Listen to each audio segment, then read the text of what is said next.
Merdeka! Merdeka! Merdeka! Merdeka! Assalamualaikum warahmatullahi wabarakatuh. Waalaikumsalam warahmatullahi wabarakatuh. Asyhadu an la ilaha illallah wa asyhadu anna Muhammadar Rasulullah sallallahu alaihi wasallam wa ala alihi wa ashabihi. Allahumma sholli ala Muhammad wa ala ali Muhammad kama shallaita ala Ibrahim wa ala Ibrahim fil alamin innaka Hamidum Majid. Amma ba'du.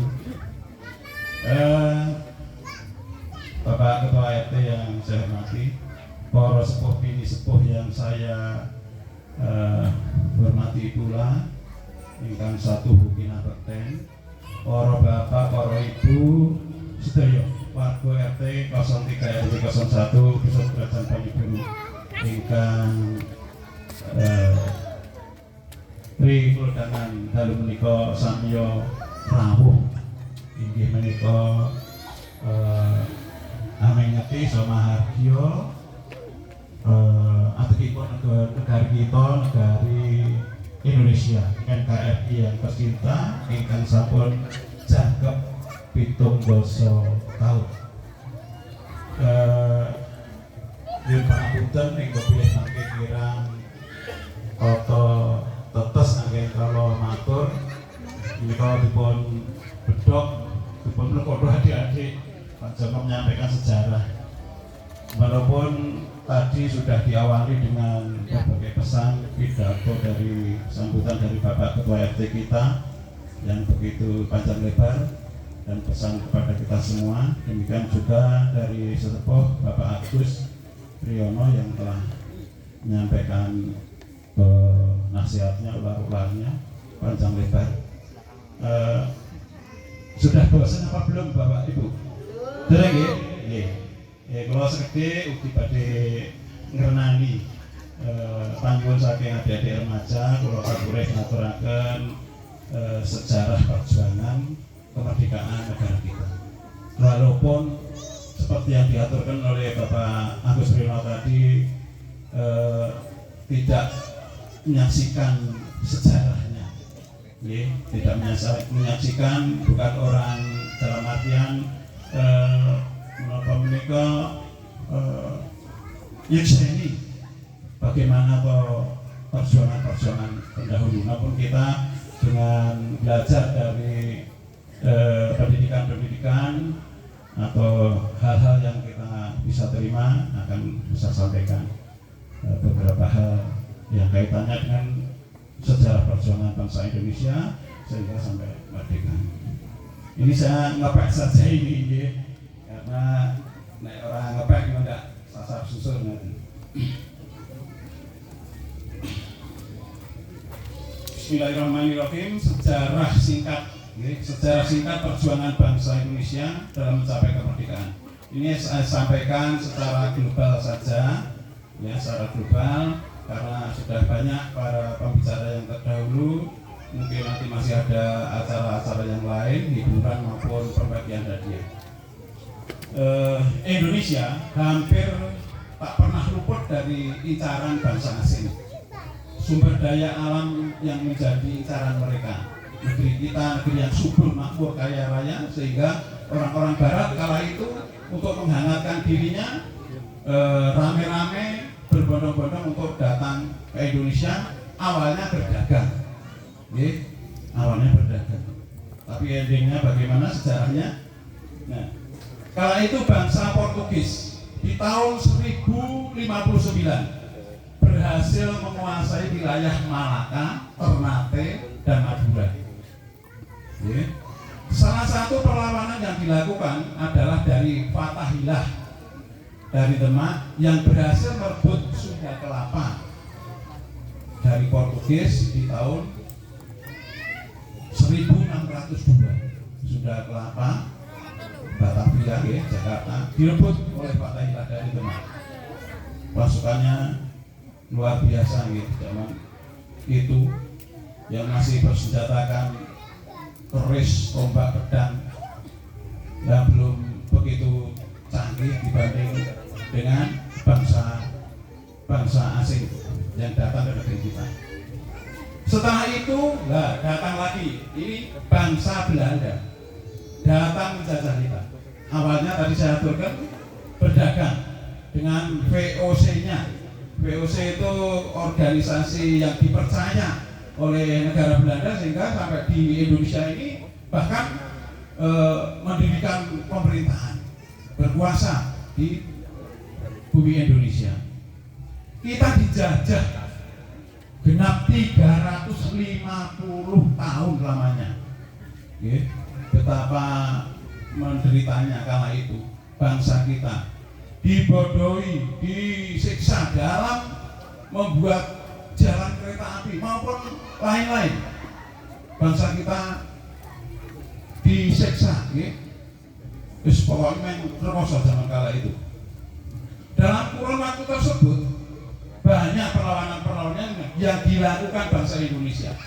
Salah satunya rakyat Maluku yang dipimpin oleh Kapiten Patimura yang berhasil menyatukan kerajaan Nusantara, yaitu Ternate dan Tidore, untuk menghalau penjajah di tahun 1917 hingga akhirnya Jepang, bangsa Jepang, orang-orang Jepang, tentara Jepang masuk ke Indonesia juga dan akhirnya bertempur melawan Belanda kala itu hingga Belanda menyerah tanpa syarat. Pemerintah Jepang di Indonesia berakhir setelah 3,5 tahun lamanya menjajah bangsa kita, bangsa Indonesia. Berakhir ketika tentara sekutu kalah pada saat Perang Dunia Kedua. Jepang kalah dengan sekutu, koloni Amerika, Inggris dan seterusnya. Kemudian kala itu tanggal 6 Agustus 45 terjadi pengeboman di kota Hiroshima dan Nagasaki. Oleh sebab itu akhirnya Jepang kalah oleh tentara sekutu di bawah pimpinan Amerika Serikat yang bom Amerika Serikat. Untuk tahun yang lalu sudah saya sampaikan juga paparan ini. Nah, kemudian mengetahui kekalahan Jepang, panitia di negara kita BPUPKI dibubarkan, kemudian dibentuklah PPKI, Panitia Persiapan Kemerdekaan Indonesia, di tanggal 7 Agustus 1945. Nah, setelah mendengar kekalahan Jepang pada tanggal 14 Agustus 1945, golongan muda, para pemuda kita, pemuda-pemuda kita mendesak kepada golongan tua agar segera memproklamirkan kemerdekaan negara kita. Sehingga pada saat itu pula terjadilah peristiwa Rengas Dengklok pada tanggal 16 Agustus 1945, yakni peristiwa penculikan Insinyur Soekarno dan Muhammad Hatta dibawa ke Jakarta oleh golongan para pemuda. Untuk apa? Untuk mempercepat pelaksanaan proklamasi. Setelah kembali ke Jakarta, Soekarno dan Hatta mulai menyusun teks proklamasi di rumah Laksamana Maida, orang Jepang ini, pemimpin Jepang, dan dibantu oleh Ahmad Subarjo, Sudiro, serta Sayuti Melek. Akhirnya teks proklamasi dibacakan pada pagi tanggal 17 Agustus 1945 jam 10 di Pegangsaan Timur nomor 5 dan 6 Jakarta. Awalnya akan diproklamirkan di Monas yang dulu namanya Lapangan Ikada. Namun dengan pertimbangan keamanan, akhirnya proklamasi kemerdekaan diproklamirkan di Pegangsaan Timur 56 Jakarta. Nah, oleh sebab itu kita sepatutnya bersyukur dan menghormati jasa para pahlawan yang telah berjuang demi kemerdekaan bangsa ini, bangsa Indonesia yang tercinta, yang dengan tulus berjuang dengan jiwa, raga maupun harta, sehingga tersampailah kemerdekaan negara kita yang tercinta yang sekarang sudah genap umur 79 tahun. Dan kita sebagai generasi penerus bangsa seharusnya lah menumbuhkan rasa nasionalisme dan patriotisme seperti kali ini. Bahkan setelah proklamasi kemerdekaan, Belanda masih mengadakan agresi lagi ke Indonesia di tahun 48. Wis merdeka wae, londo isih pengen bercokol, pengen menguasai lagi negara Indonesia, bumi kita. Ya, ini terjadi perlawanan yang sengit di mana-mana, di Jogja, di Semarang, di Surabaya. Inggris pun juga datang ke negara kita dengan tentara nikahnya, sehingga terjadi pertempuran di Surabaya yang terkenal dengan kota pahlawannya itu. Ya, begitulah.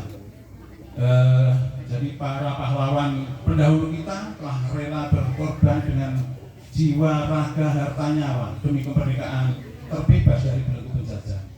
Oleh karena itu, kita yang diwarisi kemerdekaan, mari bersyukur, mari terus senantiasa bersyukur. Anak-anak dan cucu-cucu kita, ya, kita tanamkan rasa cinta tanah air, menghargai para pahlawan pendahulu bangsa kita. Bangsa yang besar adalah bangsa yang menghargai para pahlawannya. Dan kemerdekaan kita ini telah menuju Indonesia emas yang nanti akan dilanjutkan oleh generasi muda hingga di tahun yang ke-100, di tahun 2045. Oke, begitu. Demikian negara kita kali ini sudah banyak perkembangan, kiranya akan menjadi negara besar juga,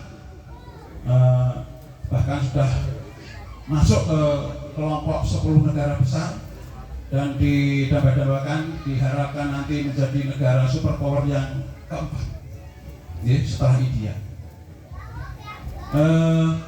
Sekarang sudah dibangun ibu kota baru, IKN Nusantara tadi yang disampaikan oleh bapak yang terdepan tadi, Pak Agus, yang besok akan dilaksanakan upacara perdana di IKN ibu kota negara kita. Kiranya demikian Bapak Ibu sekalian, semua saja warga RT 03 RW 01, mari kita senantiasa guyub rukun, saling asuh dalam mengisi kemerdekaan ini, agar kita mendapat ridho Allah, aman, tertib, lancar, subur, makmur, tentrem, karto, raharjo. Amin. Demikian kiranya yang dapat saya aturkan. Kurang bijaksana kalau terlalu panjang, masih ada banyak acara yang akan dilanjut. Kurang lebihnya mohon maaf yang seterus-terusnya. Saya akhiri, billahi taufiq wal hidayah wal inayah. Assalamualaikum warahmatullahi wabarakatuh. Waalaikumsalam warahmatullahi wabarakatuh.